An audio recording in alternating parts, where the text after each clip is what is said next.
Na, wait, dalawang oras na.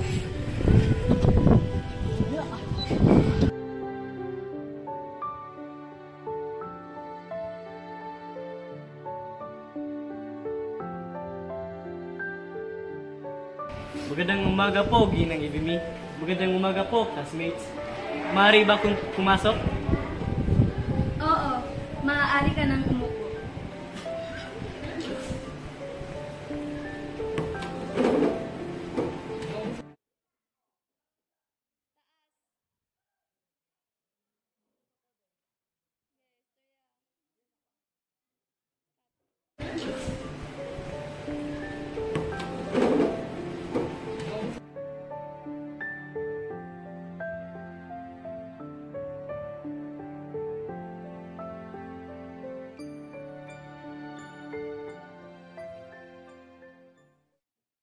Sa bawat patak ng tinta, ipinapahayag ko ang kirot at pagdudurusa ng ating bayan, mga bakas ng kalupitan at pang-aapi.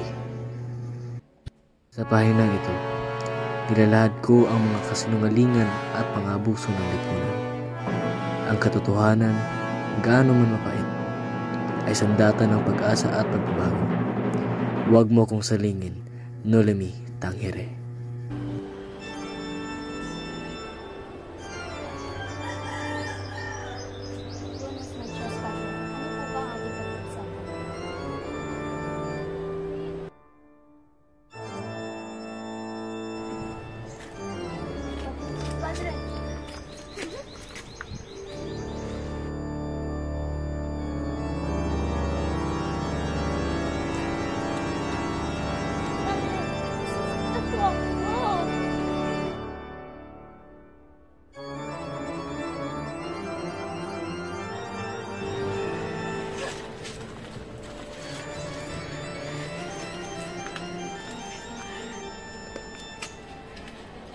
Bitawan mo ako. Pakiusap, Padre. Bitawan mo ako.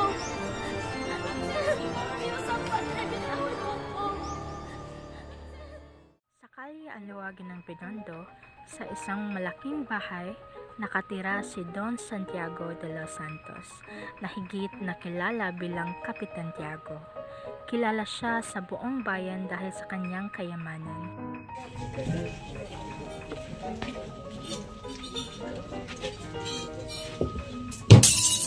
Sus Mariusip, maghinay nga kayo mga balagsak. Napakalaking handaan naman ito. Anong sa tingin mo? Literal, napakayaman talaga ni Don Santiago. Hindi niya na inaalala ang bukas.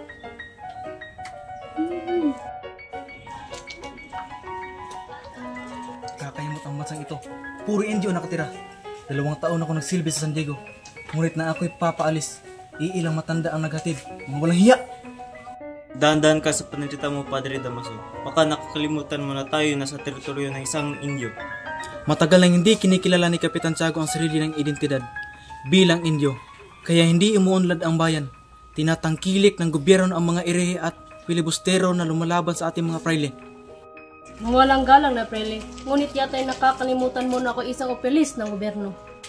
Wala akong pakialam kapag nakapagdesisyon na ang isang praile. Wala kayong magagawa kundi sundin. Padre, wag na nating pagtalunan ang mga bagay na walang kabuluhan. Gulo lamang ang tiyad dito.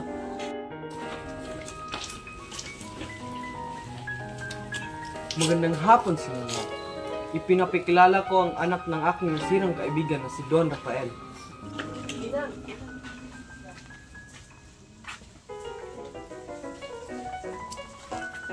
Sino kayang kasama ni Kapitan Tiago? Siya si Senyor Juan Crisostomo Ibarra. Sinundo ko siya sa kanyang paglalakbay. Kinululugod ko kayong makilala. Aba, Padre Damaso, kura ng San Diego. Itinagagala kitang makilala muli. Ang matalik na kaibigan ni ang aking ama.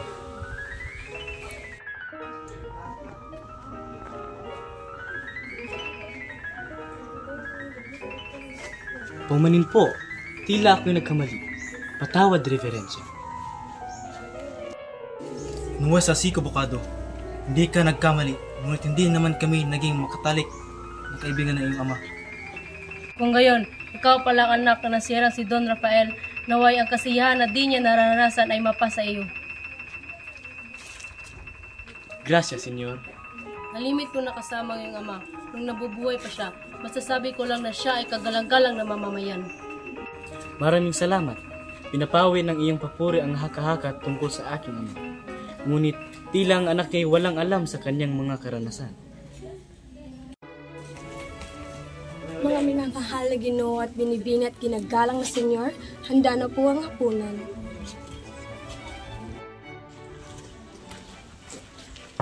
Ibarra, halika na.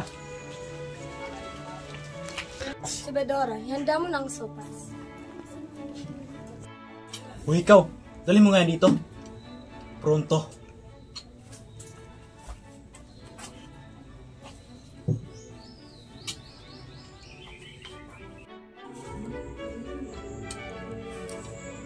Sa lahat ng pagkaan sa Las Pilipinas, tinulang aking paboritas. Itigil nyo nga ang musika. Nakakarindi sa tenga. Maaari bang itigil ang musika? Nakakamangha, senyor. Ilang taon ka na wala sa ibang bansa, ngunit hindi mo nalimutan ang Las Pilipinas. Hindi ko malilimutan ang aking bayan, kahit tila kinalimutan na ako nito. Porque regresaste, senyor. Umuwi ako dahil sa balita ng pagpanaw ng aking ama. Isang taon akong walang natanggap na sulat mula sa San Diego. Hindi ko alam kung saan siya inilibing. Hindi dapat tayo nag-usap ng nakakalungkot. Ito isang pagdiriwang ng pagbabalik ng ating kaibigan. Kumusta naman ang Europa, Senyor Ibarra?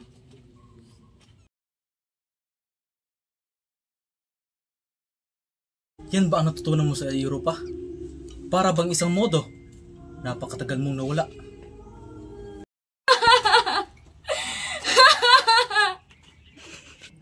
Senyores, huwag kayong magtaka sa dati nating kura. Bata pa ako, ganyan na siya sa akin. Ngunit, salamat pa rin sa kanya dahil sa mga alaala ng tindahan ng aking ama, kung saan madalas dumalaw ang mga panuhain. Naway tanggapin mo aking paumanhin. Kapitan Tiago, kababalik ko lang mula Europa.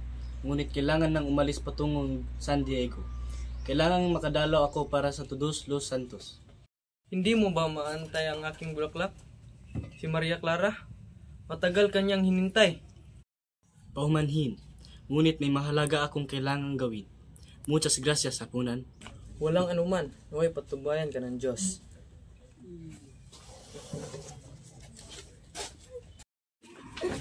Nakikita nyo? Ganyan ang nagiging asa ng mga batang pinadala sa ibang bansa. Lumaki ang ulo at nawawala ng galang. Kitando.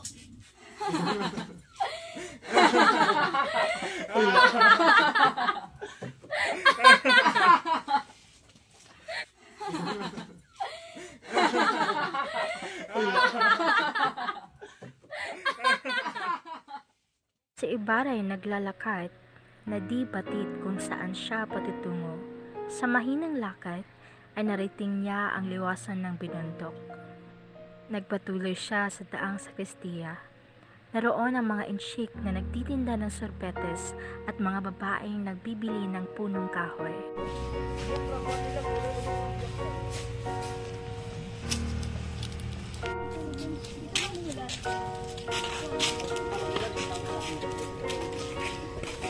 Diyos ko, parang pangarap lamang ang 7 taon ko sa Espanya.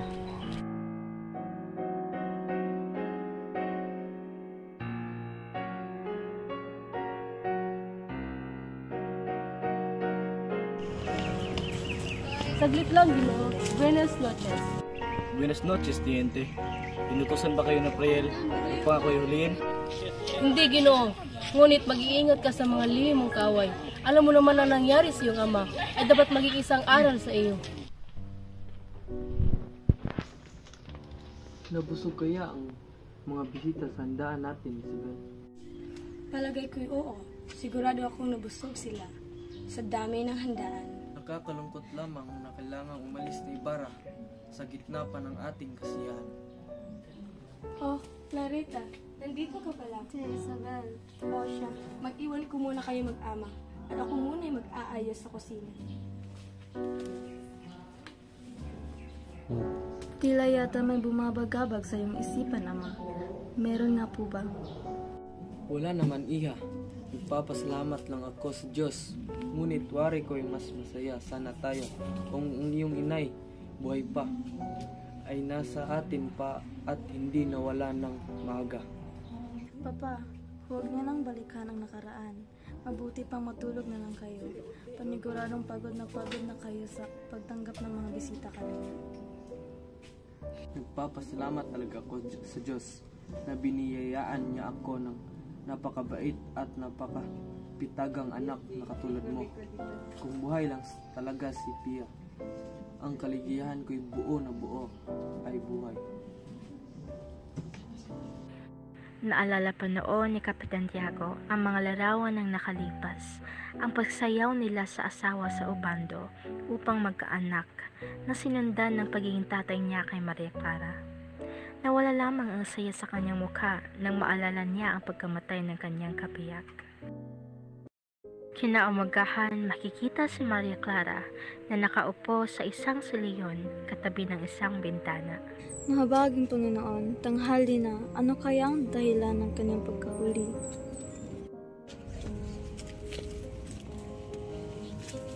Magandang araw po, Ate Isabel.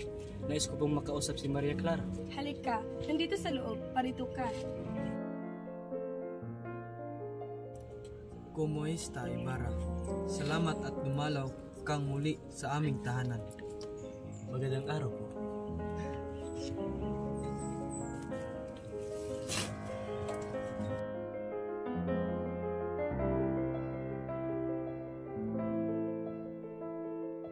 Maswerte ako na ipagkasundo tayo ng ating mga magulang para isang kasal.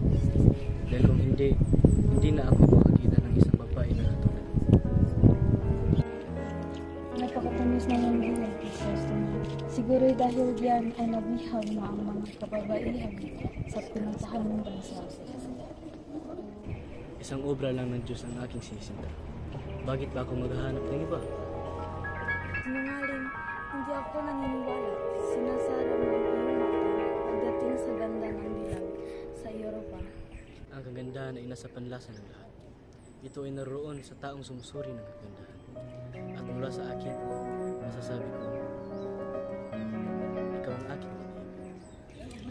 Tingnan mo nga ang nagagawa ng pag-ibig, Isabel. Oo nga, Tiago. Sadyang napagkatamis at napagkapait ng pag-ibig. Paano mo nasabi yan? Hindi ka pa naman nakaranas ng pag-ibig, Isabel. Hay naku, Tiago. Ako muna ay tigil-tigilan mo na hindi ako manid ko sa dati kong manliligaw. Patawad, aking sinta. Ngunit kailangan na kitang isanin. Bukas ay Todos Los Santos, kaya't kailangan kong puntahan ang taong tutulong sa akin. Pinagbayan ka na. Paalam. Clarita, anak ko, kung ikaw ay nababagabag, magsindi ka ng kandila kay San Rafael at kay San Roque. Paniguradong hindi nila pababayaan si Ibarra sa kanyang paglalakbay.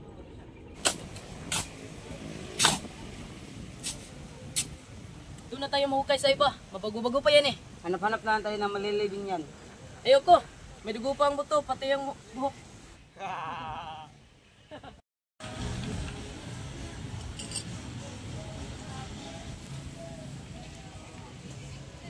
Gino, alam niyo ba kung saan nagputod na gayang ama? Opo, senyorito. Itinanim ko po ito ng punong adelta at nilagyan ko po ito ng malaking krus upang hindi ko makalimutan. Maaari niyo ba akong samahan? Tara.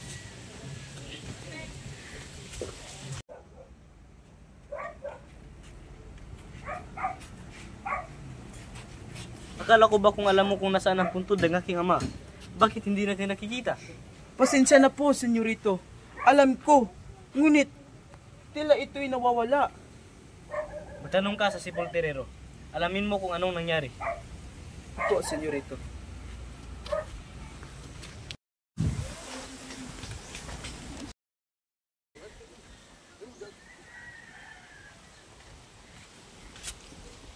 Mawalang galang na ho.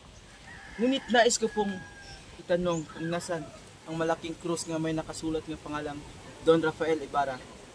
Ah, yun ba? Sinunog ko na yan. Sinunog? Opo, senyorito. Ipinasunog po yon ng Cora Paroko. Kung gayon, saan mo dinala ang bangkay ng aking ama? Ipinlibing po yon ng Cora sa libingan ng mga insik. At sinunog mo! Pasensya na po, senyorito. Ngunit, napakabigat po ng bangkay at noon ay malakas ang ulan. Hindi ko na po nagawang ilipat, kaya itinapon ko na lamang sa ilog.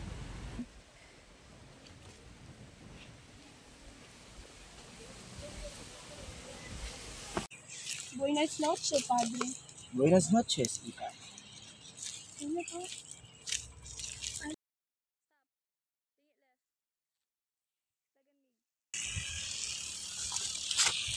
Ikaw ba gumawa ng kalapastanganan ng aking ama? Sumagot ka!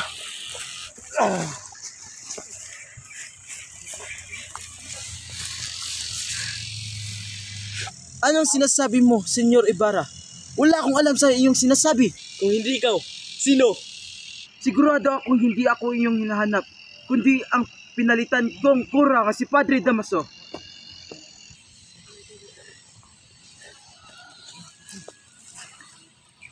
Patawad po, reverensya. Para sa aking Senyor Ibarra, hindi niya alam ang kanyang ginagawa dahil sa labis na pot.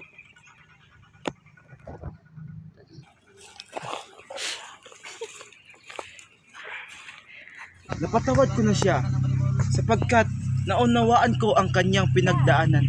Naway gabayan siya ng may kapal. Nakauwi na si Ibarra sa kanilang tahanan. Galit at malungkot pa rin siya. Kaya't noong siya na lang ang nasa bahay, ay ibinuhos niya ang kanyang emosyon na parang hindi pa niya iyon nagagawa.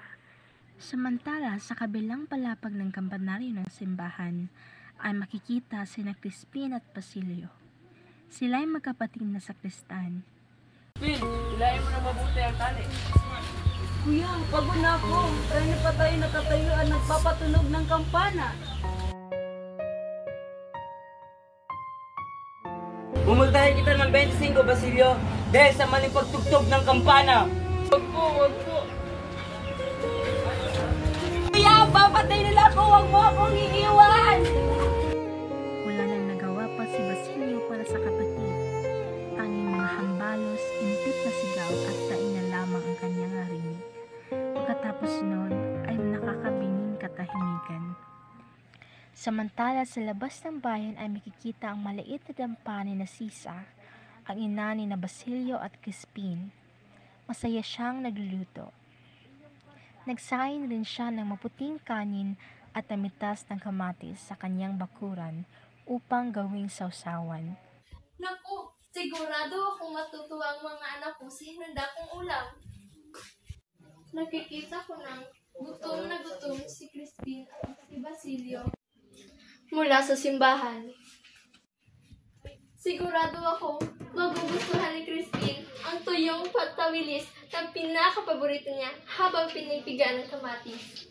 At mabuti na lang nakahingi ako ng pilo sa potasyo at patang baboy ramo at hitan ng patong bundok. Siguradong maglalaway si Basilio kapag nakita ito. Sisa, nagugutom ako. Aba, ang sarap ng hinain mo ah. Man nga.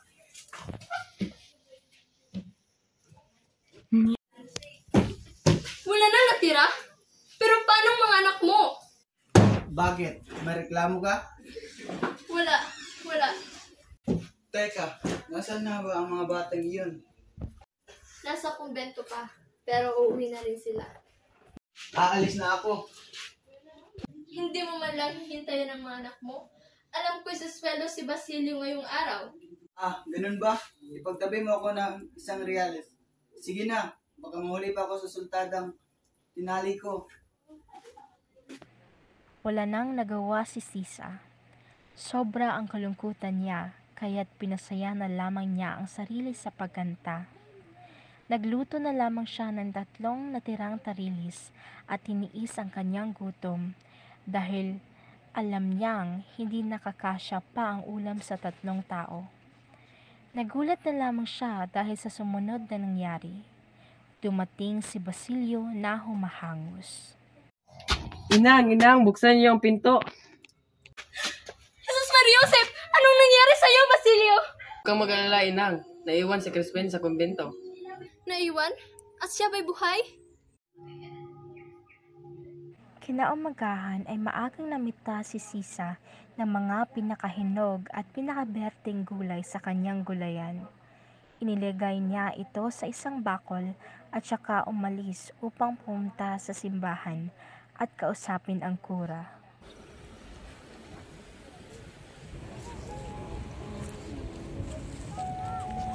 Crispin!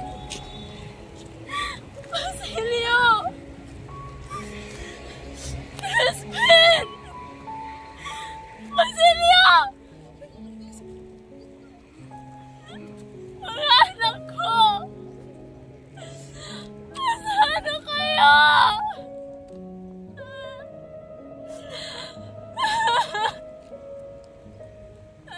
Mga anak ko!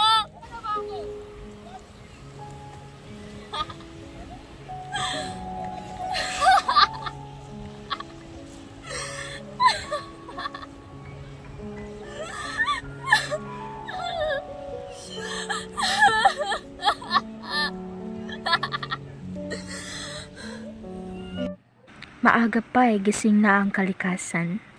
Ang mga bituin ay nagniningning pa sa langit, at ang mga ibon ay mahimbing pa sa sanga. Isang masayang grupo ng kababaihan ang naglalakad patungong lawa. Oh, narito na pala sila at tayo magdarasal na.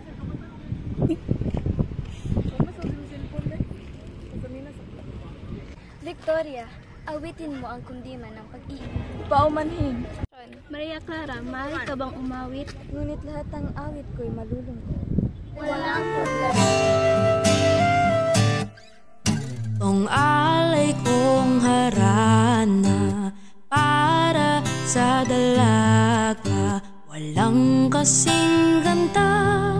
Ang may rosas ang alimuyak, kung nanaisin ng tadhanang mapanlin lang, di hayaang mawala pa pangliham ng maasang mata mo ang makabasa. Handang gawin lahat, maging pamilya'y liligawan. Ngayon lang nakatama ng wagas na Kinabukasan, nagtungo si Ibarra sa bahay ni Mang Tasio. Pagkatapos na dalawin ang kanyang bukirin, nadatnan niyang nagsusulat sa hieroglipiko ang matanda, kaya't nagpasya siyang umalis, ngunit napansin siya nito.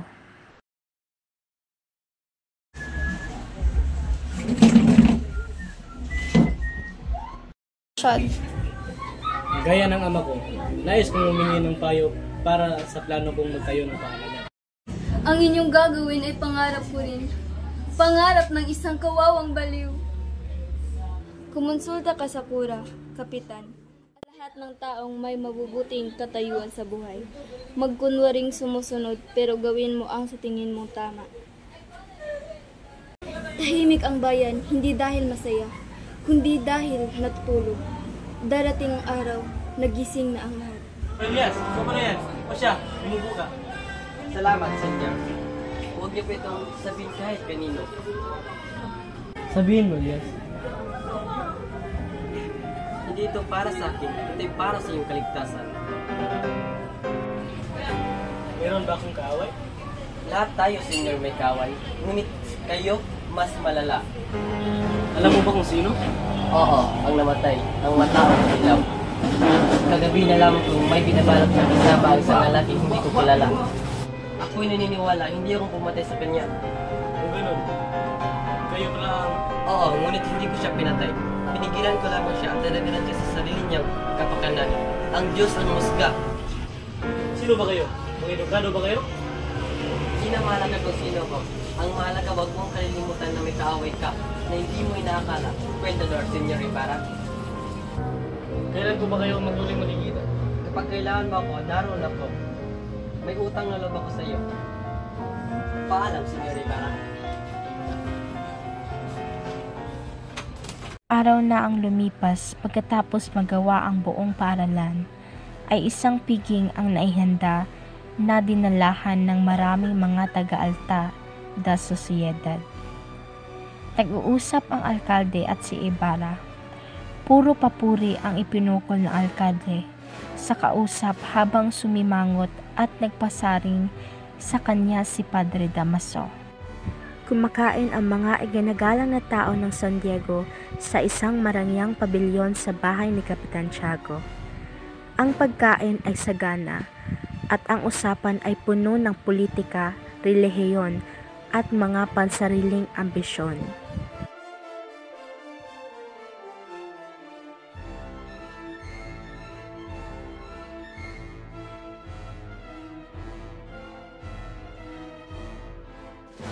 Huwag ninyong isipin nakakabala ko. Senyores, magpatuloy kayo. Ha ha ha. Mga mangmang nagpapagawa sa kanila ay gipang tanga. Pero, kailangan ng karunungan para sa pagpapagawa ng paaralan. Karunungan? Isa lamang itong kalukuhan. Pero Padre, kapag may pera mga Indio, sa Europa agad, tingnan niyo ang aman ng ilang ilupong, namatay sa kulungan. Ha ha ha. At wala man lang. Walang hiya ka! Ang aking ama ay tapat, mapagbanggawa at isang mabuting Kristiyano. Tinulungan ka pa niya bilang kaibigan. Pero anong ginawa mo? Siniraan mo siya! Kayo, wala kayong masasabi? Kung gayon, sang-ayon kayo sa paring ito! Clarita! Risosa mo! Por favor, tama na! Iniiyakan kita kasi mahal kita! Bitawan mo ako, Julio! Isipin mo ang ating mga pangarap, ang ating kinabukasan!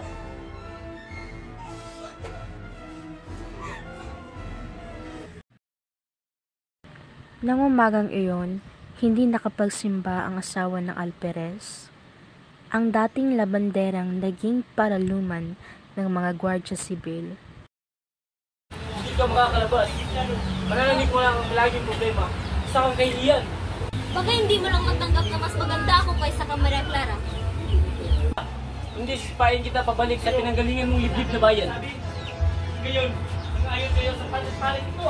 Sinong kumakanta? Ang ingay! Ella Sisa, senyora. Baliw na babae. Try lami. Ko.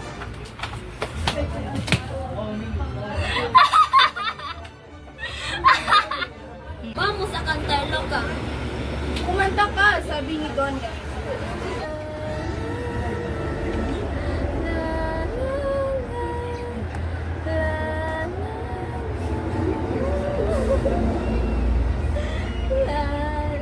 Rinig mo yun, Sisa?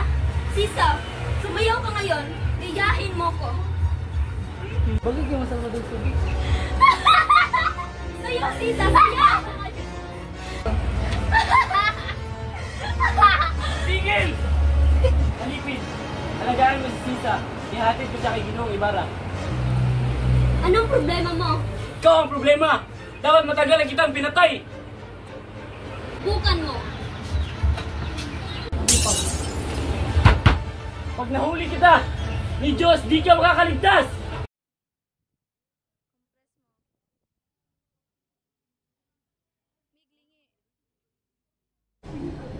Papasukin mo.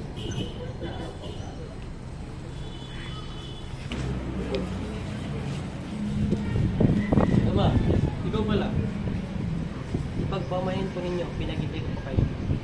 Ayaw ko po sana kayong gabalay. Ngunit naparito ko upang iabot sa inyo ang masamang balita. May sakit po ang anak ni Kapitan Tiago.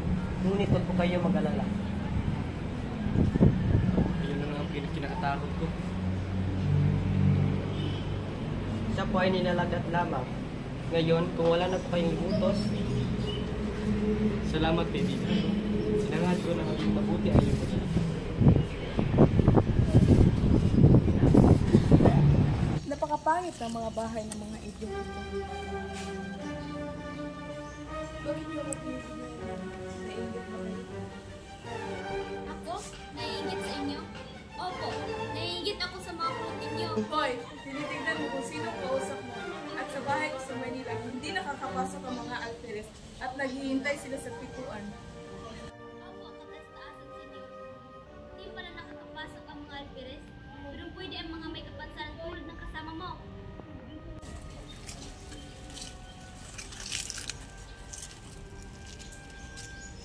Makinig ka, pinababa ko na ang aking sarili sa pakikiusap sa iyo. Sa mga taong kalidad, gusto mo bang maglaban ng damit ko? At babayaran kita naman. Akala mo ba di namin alam kung sino ka? At kung anong taong kasama mo? Ba, sinawi mo sa akin ang asawa ko. Bumaba ka, matandang inahing baboy, at dudurugin ko ang bunganga mo. Narito na po ako, senyora. Bakit hindi dinurog ninyo ang katastaasan ng aking bunganga? Puro dila lang pala kayo, donya katastaasan. Anong sabi mo? Itong bagay sa iyo! Napakagandang tanawin. Nag-aaway na naman ang mga donyang walang asal. Igil niyo yan, mga walang modok! Doktrinang mayayaman, ngunit sayad sa lupa ang ugali. Sus, Mariusip, itigil niyo yan sa ngalan ng Panginoon.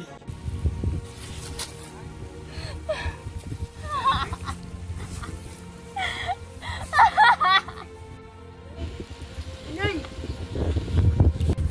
Inay! Ako po ito, si Basilio. Inay! Inay! Ikaw ba ang anak ng babae nito? Opo, siya po ang aking ina, ngunit wala na siya. Ako si Lia, sinhabol ako ng mga guardian civil. Wala na akong pag-asa, ngunit ikaw. Sunugin mo ang aming mga katuan upang wala na makaalam na narito kami. Ngunit bago magawin niyo, hugayin mo ang kayamanang nakapangon sa ilalim ng puno ng balete. Kayamanan? Bakit hindi niyo ito ginamit o tumakas? Hindi ito para sa akin, Basilio. Hindi para ito sa taong tulad ko na may pag-asa pang mabuhay para sa bayan. Sa bahay ni Kapitan Tiago, pinahayag ni Alferez ang balitang dudurog sa puso ni Maria Clara. Nagpadala ng sulat at kwintas na batid ni Kapitan Tiago ay nagmay-may-ari ang kanyang anak. Natagpuan ang kwintas na ito sa tabi ng sunog na katawan.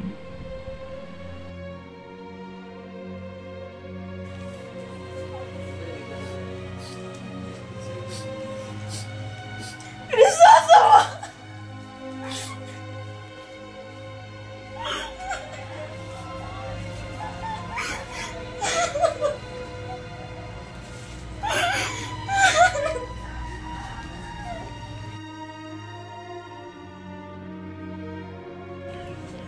Maria! Lumayas ka! Layas! Layas! Layas! Maria, hindi ganyan ang paggalang sa akin. Lumuhod ka para sa eksorsismo. Hindi! Hindi ako lulod! Tagal ko na itong gusto.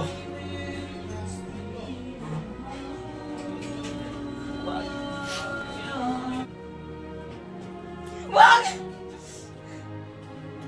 Samalaan ako! Wag! Papatayin kita! Pasensya ka na, Maria. Gusto lamang kitang mahagkan at mahalin. Mahalin? Ano alam mo sa pagmamahal? Papatayin ko na sarili ko! Para matapos na lahat ito! Maria, wag! Maria! Maria! Maria! Maria! Kala nyo